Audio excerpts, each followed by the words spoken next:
Hello दोस्तों, ये कहानी आप दक्ष टून्स पे देख रहे हैं। अगर कहानी अच्छी लगे तो कृपया चैनल को लाइक शेयर और सब्सक्राइब जरूर कीजिएगा। तो चलो चलते हैं अब कहानी की तरफ। एक बार एक शहर में सोनी नाम की एक लड़की अपने बच्चे और अपनी सास के साथ रहती थी। सोनी के पति की एक बीमारी के कारण मृत्यु हो जाती है। मृत्यु के बाद सोनी की सास सोनी को और उसके बच्चे को अपने घर में नहीं रखना चाहती, इसलिए उसकी सास उसे घर से निकल जाने के लिए बोलती है। अरे मनहूस, जा अब निकल जा तू मेरे घर से। मैं अब तुझे और तेरे बेटे को अपने घर में और बर्दाश्त नहीं कर सकती। तुम्हारे ही कारण मेरा लड़का जिस दुनिया में नहीं रहा, मेरे बेटे की मौत हो गई, जिसके कारण सिर्फ और सिर्फ तुम दोनों ही हो। जाओ, निकल जाओ मेरे घर से। माँ जी, मैं तो आपके बेटे से बहुत प्यार करती थी, तो मैं कैसे कारण हो सकती हूँ अपने पति की मौत का। और आप ही बताइए, मैं कहाँ जाऊँ अपने बच्चे को लेकर? मेरा तो कोई भी नहीं है इस बड़ी दुनिया में आपके सिवा। मैं कुछ नहीं जानती, कहीं जाकर मरो तुम दोनों, मुझे कोई मतलब नहीं है तुम दोनों से। तू मनूस है। जिस दिन से तुम्हारी मेरे लड़के से शादी हुई है, तब से मेरा बच्चा बीमार रहने लग गया था।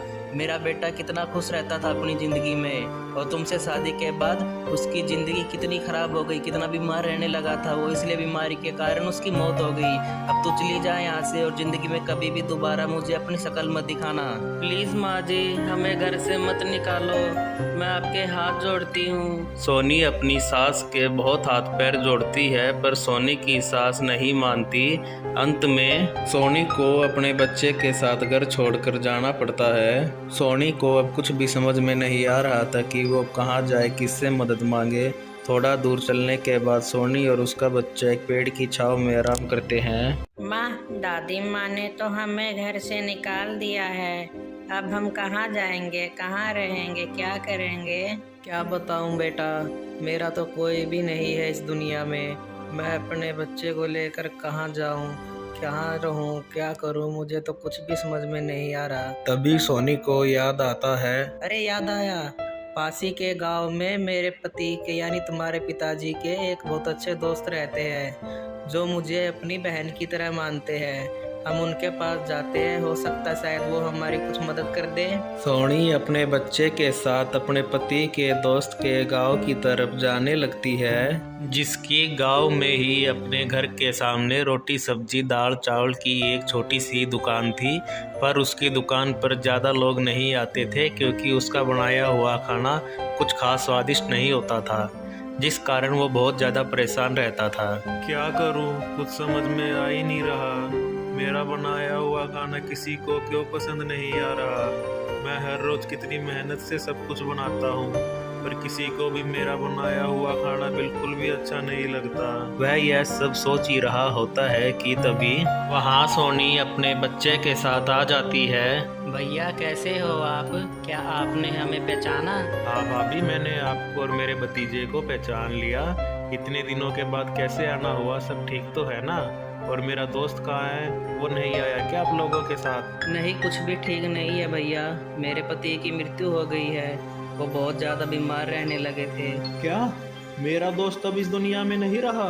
हाँ भैया, और उनकी मौत के बाद मेरी सास ने मुझे और मेरे बच्चे को घर से बाहर निकाल दिया। आपको तो पता ही है, मेरा इस दुनिया में कोई भी नहीं है, इसलिए मेरे पास रहने के लिए ना तो कोई जगह है और ना ही खाने के लिए। इसलिए मैं अपने बच्चे को लेकर आपके पास आई हूँ। आपकी दुकान पे अगर कोई काम हो तो जिसे मैं कर सकूँ और अपने बच्चे का पालन कर सकूँ। देखो भाभी, मुझे गलत मत समझना, पर मेरी दुकान बिल्कुल भी नहीं चल रही।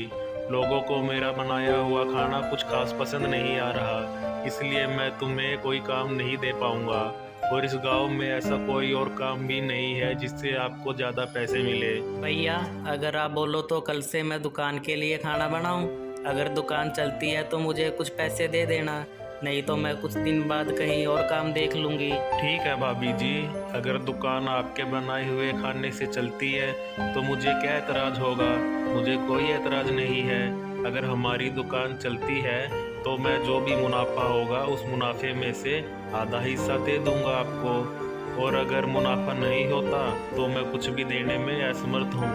ये बात पहले ही मैं आपको बता चुका हूँ भाभी जी। ठीक है भैया, मैं आपकी आभारी रहूँगी। आपका ये एहसान मैं ज़िंदगी भर नहीं भूलूंगी। एहसान कैसा भाभी जी? आप मेरे दोस्त की पत्नी हो और मैं आपको अपनी बहन मानता हूँ। एक भाई अपनी बहन पे कोई एहसान नहीं करता। अब भाभी जी आप घर चलो, घर में मेरी पत्नी सुधा है, वो आपको देखकर बहुत खुश हो जाएगी। और आप अच्छे से खाना खाओ, मेरे भतीजे को भी खिलाओ और आराम करो। काफ़ी थक गए होगे आप दोनों, काफ़ी दूर से इतना लंबा सफ़र करके आए हो ना। ठीक है भैया, पर आपको मेरा एक काम और करना पड़ेगा, क्योंकि मैं यहाँ आपके सिवा किसी को नहीं जानती। आप मेरे लिए एक छोटे से किराए के मकान की व्यवस्था भी कर दो। ठीक है भाभी जी, शाम को मैं अपने पहचान वालों से बात करके आऊँगा मकान के लिए। उसके बाद सोनी और उसका बेटा घर में जाने लगते हैं। सुधा एक बहुत ही ज़्यादा घमंडी औरत थी। सोनी और उसके बच्चे को देखकर सुधा ऐसा दिखावा करती है जैसे उनके आने से सुधा बहुत खुश है। अरे सोनी भाभी, इतने दिनों के बाद कैसे आना हुआ? घर पे सब ठीक तो है ना? सोनी सुधा को अपनी पूरी कहानी सुनाती है। ये तो बहुत बुरा हुआ सोनी भाभी आप दोनों के साथ। चलो आप और मुन्ना आराम कीजिए, मैं तब तक अपनी दुकान से खाना लेकर आती हूँ। सुधा अपनी दुकान पे जाने लगती है और दुकान पे जाते ही अपने पति को गुस्से में बोलती है, ये क्या रायता फैला दिया है तुमने? यहाँ खुद के खाने का तो कोई ठिकाना नहीं है और तुमने इनका भी ठेका उठा लिया। ये घर है या कोई धर्मशाला है? और ऊपर से इन्हें किराए पे मकान भी दिला रहे हो। तुम्हारा दिमाग तो खराब नहीं हो गया है? सुधा जरा इनकी मजबूरी को समझो, वो अभी मजबूर है, उनकी तकलीफ को समझो। और वैसे भी वो यहाँ फ्री में तो नहीं रह रहे ना, हर रोज खाना बनाएगी सोनी भाभी। और तुम्हें तो पता ही नहीं है सोनी भाभी कितना स्वादिष्ट खाना बनाती है। मैं कुछ नहीं जानती, 1-2 दिन में यहाँ से रवाना करो, वरना तुम्हारे लिए अच्छा नहीं होगा। और जल्दी से खाना दो महारानी के लिए, जिसका तुमने ठेका लिया हुआ है। इतना बोलकर सुधा सोनी और उसके बच्चे के लिए खाना लेकर जाती है। सोनी और उसका बच्चा खाना खाकर चाय पीकर सो जाते हैं। अगली सुबह सोनी जल्दी उठकर दुकान के लिए बहुत सारा खाना बनाने लगती है। सोनी जल्द ही बहुत सारा और बहुत स्वादिष्ट खाना बनाकर जल्दी से पूरा खाना दुकान पे लगा देती है। तभी अरे सोनी भाभी, आपने अकेले नहीं सब काम क्यों किया? आप मुझे या सुधा को मदद के लिए बुला लेती। आप हमें बुला लेती तो हम भी आपकी मदद कर देते ना। कोई बात नहीं भैया, मुझे खाना बनाना अच्छा लगता है। वो सब तो ठीक है, पर आपको अकेले परेशान होने की कोई जरूरत नहीं है। आप आगे से ऐसा मत करना, मुझे या सुधा को बोल लेना, हम भी आपकी थोड़ी मदद कर देंगे। ठीक है भैया, आगे से मैं अकेले नहीं बनाऊंगी। हाँ ये ठीक है। वैसे क्या क्या सब्जी बनाई है सोनी भाभी आज आपने? खुशबू तो बहुत अच्छी आ रही है। मैंने मिक्स वेज चावल और पनीर की सब्जी बनाई है। ठीक है भाभी, मैं अब दुकान संभालता हूँ, आप घर में जाके थोड़ा आराम कर लो। ठीक है भैया। इतना बोल कर सोनी वहाँ से चली जाती है। भाई वाह, आज तो मजा ही आ जाएगा। सोनी भाभी ने कितना स्वादिष्ट खाना बनाया है, इतनी अच्छी खुशबू आ रही है। तभी वहाँ पर एक ग्राहक आता है। अरे वाह भाई, आज तो बहुत अच्छी खुशबू आ रही है तुम्हारी दुकान से। पहले तो कभी इतनी अच्छी खुशबू नहीं आई थी। हाँ भाई, आज बहुत ज्यादा स्वादिष्ट खाना जो बना है, खुशबू तो आएगी ही ना। बोलो तो एक प्लेट लगा दूँ आपके लिए भी? हाँ भाई, 1 प्लेट लगा ही दो, अब और सब्र नहीं होता मुझसे। ठीक है भाई, आप 2 मिनट बैठो, मैं अभी एक बड़ी सी थाली लगा के आपको देता हूँ। ग्राहक वहीं रखे एक बेंच के पास जाकर उस पे बैठ जाता है। भोलू जल्दी से एक थाली लगा कर ग्राहक को दे देता है। ग्राहक खूब मजे से खाने को खाता है और खाने की खूब प्रशंसा भी करता है। वाह भाई, इतना लजीज खाना तो मैंने पहले कभी नहीं खाया, खाकर मजा आ गया। एक काम करो, थोड़े से पनीर चावल पैक कर दो, मैं घर में अपनी बीवी और बच्चों के लिए भी लेकर जाऊंगा। ठीक है भाई, अभी कर देता हूँ, आप तब तक खाने का लुत्फ उठाइए।